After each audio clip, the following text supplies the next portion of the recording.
썰 좀 풀 줄 아는 사서들의 서평 대결 책 대 책.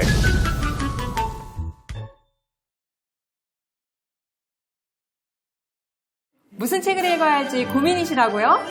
베스트셀러만 눈에 들어오신다고요? 걱정하지 마세요. 여러분이 고른 트렌디북에 엣지를 더해드리는 1+1 프로젝트. 다시 북토크쇼로 돌아온 책 대 책. 저는 김책. 저는 송책입니다. 안녕하세요, 김책님. 환영합니다. 오늘 특별히 초대 MC로 나오셨는데요. 다른 직업은 현직 사서시죠? 네, 성남시 구밀도서관 사서로 근무하고 있고요. 김책이라고 합니다. 네, 반갑습니다. 네, 그렇습니다. 제가 평소에 책 대 책 애청자라고 주위에 소문을 내고 다녔더니 저를 MC로 불러주셨더라고요. 아, 네. 오늘에서 그 결실을 맺었습니다. 평소에 책은 좀 읽으시나요? 네, 당연히 사서니까 책은 좀 읽는 편이죠. 혹시 표지만 열심히 보시는 거 아니세요? 저를 책의 레벨로 엮지 마시고요. 제가 좀 갑자기 섭외되긴 했어도 오늘 다룰 책들은 열심히 읽고 왔습니다. 아, 그렇군요. 네. 그런데 책 한 권이 어째 좀 낯익다해서 봤더니 얼마 전에 중앙도서관에 전시됐던 책이더라고요. 네, 맞아요. 그 도서전 주제가 어떤 건지 혹시 기억나세요? 도시에 관한 책들을 소개하는 전시였던 것 같은데 맞나요? 맞습니다. 정확한 주제는 도시와 그리고 삶이었죠. 우리 성남시의 시작이라고 할 수 있는 1971년 80 성남 민권운동 50주년을 기념한 도서전이었어요. 네, 예전엔 강주대단지 사건이라고 했잖아요. 네, 맞아요. 성남 시민들 중에도 이 사건에 대해 잘 모르시는 분들이 있더라고요. 네, 그래서 이번 전시를 통해서 많은 분들이 성남시의 역사와 함께 그 시절 도시 빈민의 삶과 더 나아가서는 도시와의 이면까지 고민해보게 되지 않았을까 하는 생각을 해봅니다. 지금 스튜디오에는 초대 손님이 한 분 나와 계신데요. 이분께서 도서전에서 소개된 책을 책 대 책에서도 다뤄보고 싶으시다고 하시네요. 그런데 조건을 하나 다셨어요. 아, 그래요? 뭔가요? 책에 대해 칭찬만 늘어놓는 일명 주례사 비평 말고 솔직한 소감을 나누고 싶다고 하시네요. 초대 손님이 누군지 굉장히 궁금해지는데요. 초대 손님이 누굴까 궁금하시면 일단 채널 고정하시고 좋아요. 구독도 잊지 마세요. 책 대 책 제15화 독서의 달 특집을 빛내주실 오늘의 초대 손님입니다. 김책님께서 이분 프로필을 좀 알려주시죠? 네네. 한때는 수미책방이라는 북튜브 채널을 운영했으나 북튜브 시장 젠틀리피케이션으로 인해 책 대 책 같은 경쟁 채널이 우후죽순 들어와 현재는 휴업 중이죠. 대신 누구나 독서수다라는 인터넷 게시판에서 짬나는 대로 공직자 동료들과 책에 관한 이야기를 나누고 계시고 본업이 정치인이라서 카메라 앞에서 절대 떨지 않는 특기를 장착하셨어요. 책 대 책 같은 인기 예능 채널 섭외 1순위로 주가를 드높이고 있는 네. 현직 성남시장 은책님을 모시겠습니다. 어서오세요. 이렇게 만나뵙게 돼서 반갑고요. 정말 가을 분위기 물씬. 두 분 옷차림이 너무 좋아요. 좋습니다. 최고. 혹시 추석 때의 좀 힘겨움을 털어내기 위한 이런. 그런 것도 있죠. 야, 그러니까 네. 여성들은 조금. 네. 기분 전환. 예, 네. 기분 전환이 필요하죠. 네. 자, 그럼 본격적으로 책 이야기를 해보도록 할까요? 네, 먼저 소개해드릴 책이죠. 분당도서관 사서들이 선정한 정석 교수의 천천히 재생. 그리고 함께 읽으면 좋은 1+1 짝꿍책 파랑새가 산다입니다. 구미도서관 사서들을 대표해 제가 선정해봤습니다. 그럼 한 권씩 살펴보겠습니다. 송책님, 네. 천천히 재생을 딱 한마디로 표현한다면 어떤 책인가요? 자세한 이야기는 일단 뒤에서 할 거니까요. 정말 딱 한마디만 하겠습니다. 이 책에서는 도시를 부수고 짓지 말고 고치고 채우자라는 이야기를 하는 책입니다. 좀 말송달송한 이야기인데요. 그렇죠. 네, 은채님께도 이 책에 대한 간략한 소감을 듣도록 하겠습니다. 저는 두 가지로 했는데, 하나는, 도시를 하드웨어, 즉, 네. 공간 같은 하드웨어로만 생각하지 말고, 마음, 관계와 같은 소프트웨어로 생각하자. 네. 그리고 두 번째로, 그런 관계를 어떻게 장착시킬 것인가를 가지고 공간이나 이것을 재구성하자. 그래서 도시 재생이라는 것에 좀 더 방점을 두는 방식인 것 같아요. 네. 방금 송책님과 은책님께서 책 소개를 간단히 해주셨는데 우리 책재택 시청자 여러분들이 이런 간략한 책 소개 만족하시지 않겠죠? 그렇죠. 그래서 준비했습니다. 제작진이 선정한 책 속 문장들을 각자 어떻게 읽었는지 좀 더 솔직한 감상평을 나눠보는 시간을 갖겠습니다. 네, 그럼 제작진이 선정한 첫 번째 문장 공개하겠습니다. 따단. 도시 개발 시대는 가고 도시 재생 시대가 왔다. 새로운 시대에 맞는 새로운 개발 방식이 필요하다. 김책님 먼저 이 문장 어떻게 읽으셨나요? 저 방금 이거 딱 듣는 순간 수능에서 국어 영역 문제집 보는 느낌이었어요. 맞아요. 다음 중 이 문단의 중심 문장으로 옳은 것은 이런 문제 많이 나오잖아요. 그렇죠. 네. 저는 이 문장을 듣고 이 책을 딱 한 줄로 요약한 문장이라는 생각이 들었고요. 이 책에 나오는 도시재생의 다양한 사례들이 있잖아요. 네. 예를 들면 시골 지역의 빈집을 활용한 산업으로 마을을 살리는 네. 아이디어랄지 저자가 주장하는 이런 새로운 개발 방식이랄까? 방향성은 크게 공감했어요. 그런데 제가 김책님의 소감을 듣다가 문득 궁금해졌거든요. 제가 수능 세대인데 김책님도 수능을 보셨다고요? 수능 세대로 보이고 싶었는데 실패했군요. 그러면 학력고사 세대신가요? 네, 마지막 학력고사 세대고요. 네. 은채님은 혹시 본고사 세대시죠? 저는 제 바로 위가 본고사죠. 제가 첫 번째 학력고사. 그럼 같은 세대시군요. 첫 번째 학력고사, 저는 마지막 학력고사 네. 세대네요. 네, 그렇군요. 어쨌든. 네. 2년을 열심히 뭐 도쿄대 무슨 수학 문제 풀고 그런데 갑자기 학력고사를 보래. 방당? 그렇군요. 네, 그런 세대였어요. 네. 어쨌든 그건 그렇고, 은책님께서는 이 문장을 어떻게 읽으셨는지 궁금하네요. 저는 이제 이 책이 주장하는 바가 그거다라는 건 알겠는데 저는 그러니까 반만 동의? 왜냐하면 저는 그렇게 좀 문양을 바꿨으면 좋겠다. 제 의견으로는. 네. 그러니까 재개발만 좋다고 하던 획일적인 성장의 시대에서 네. 재개발, 재건축, 리모델링, 네. 뭐 소규모 네. 블록 개발 이렇게 다양한 도시재생까지 네. 다양한 선택의 시대. 로 생각하는 게 맞지 않을까? 사람들한테 좋은 주거 환경과 아까도 말했죠. 그 주거 환경 속에서 관계를 형성하는 네. 걸 원하잖아요. 네.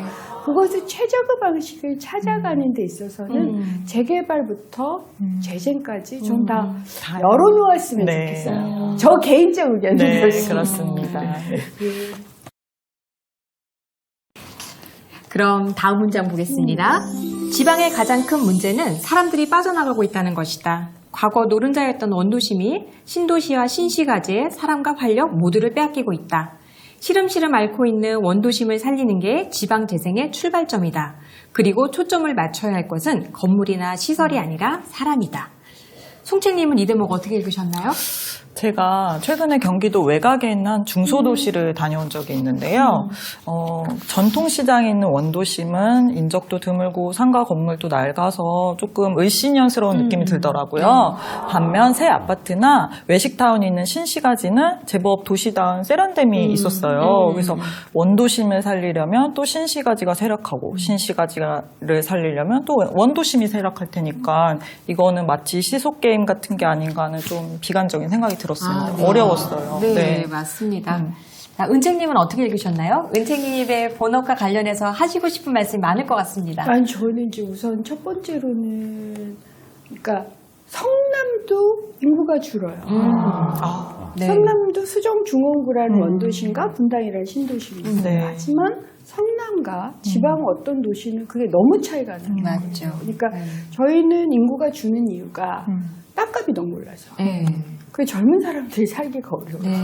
그리고 동시에 이 땅값이 오르니까 재개발이나 재건축 붐이 일어서 사실 이주를 하고 또 이러느라고 그러니까 다시 재구성되느라고 사실은 이제 인구가 줄고 대신 이동이 되죠. 이건 서울도 그래요. 네네. 서울도 이미 1,000만 이하가 된 지가 꽤 네네. 됐잖아요. 네. 그래서 경기도로 밀려오고 다시 서울로 직장 찾아서 이동하고 이게 성남에서도 똑같이 벌어져요. 성남에서 다시 밀려나고 다시 성남으로 오고 그러면서 이제 인구가 줄고 그럴 때 이제 원도심은 오히려 신도심을 추격하면서 사실은 새로운 거점이 되는 방식으로 재구성이 되는 그런데 다른 지방에 사시는 분이 그러시더라고요. 특히 코로나 때문에 그런데 8시가 되면 모든 거리가 캄캄해지는 거예요.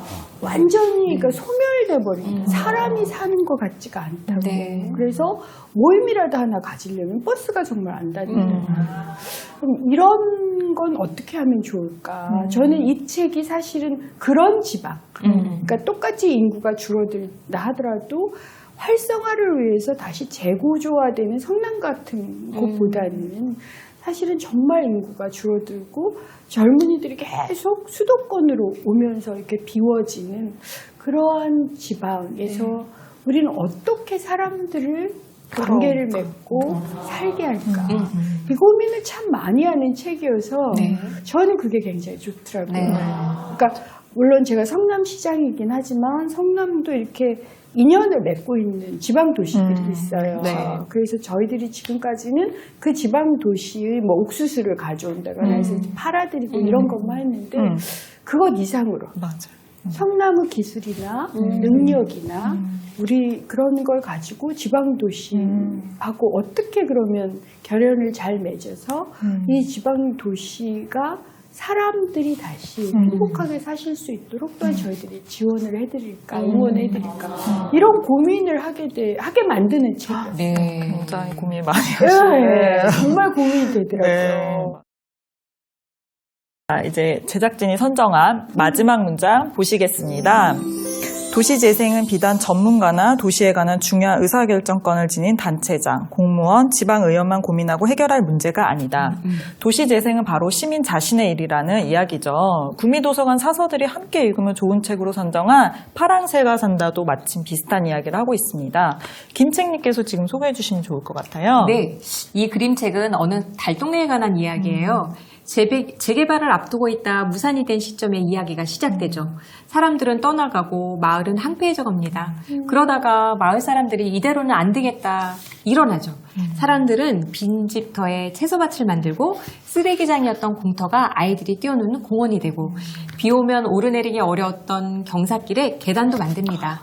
이렇게 주민 스스로의 힘으로 희망이 없던 마을을 되살려낸 이야기인데 실화에 바탕을 둔 이야기예요. 아, 진짜요? 네. 그림책 이야기가 아까 제가 소개해드린 발췌 문장에 그대로 겹쳐지는 것 같다는 생각이 드네요.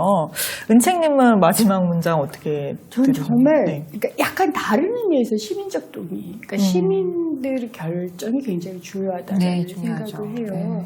왜냐하면 사실은 그러니까 성남 같은 도시에서 재개발이 되든 재건축이 되든 뭐 도시 재생이 됐든 그 결정권은 집주인이 가지세요.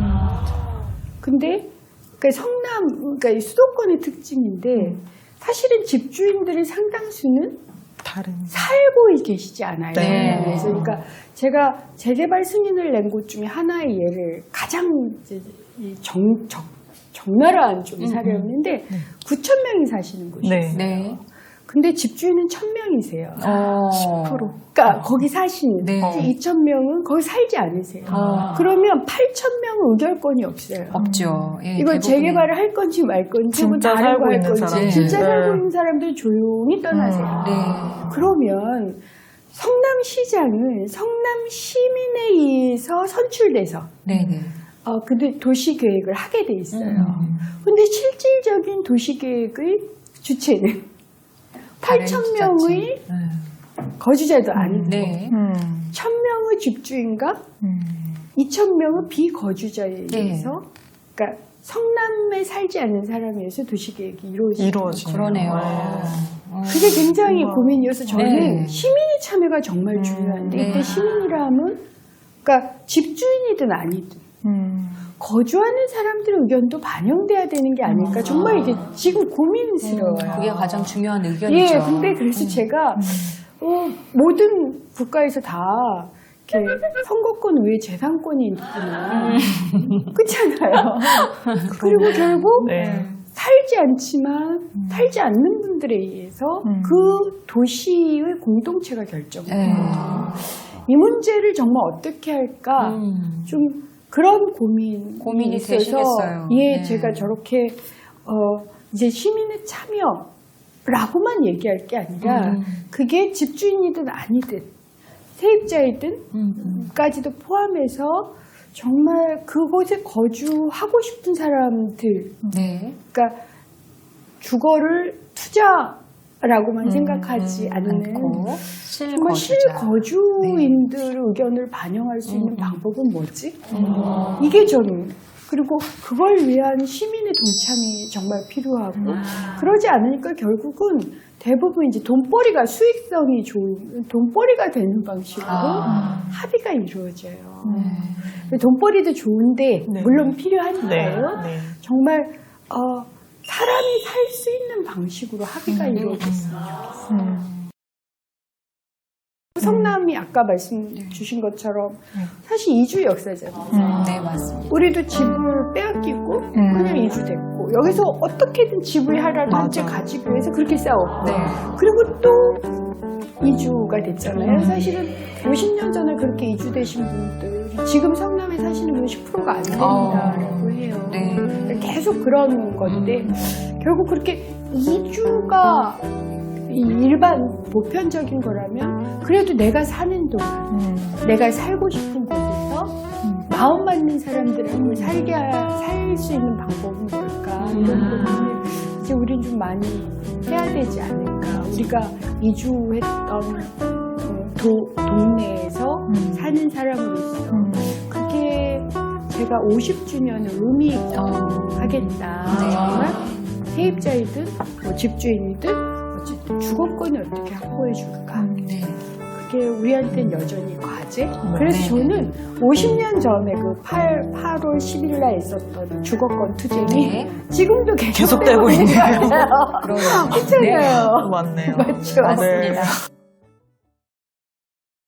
자, 이렇게 책대책 독서의 달 특집이 마치는 시간이 되어가네요. 오늘 초대 손님 은책님과 함께 도시 재생에 대한 이야기를 나눠봤는데요. 은책님, 오늘 나오신 거 어떠셨나요?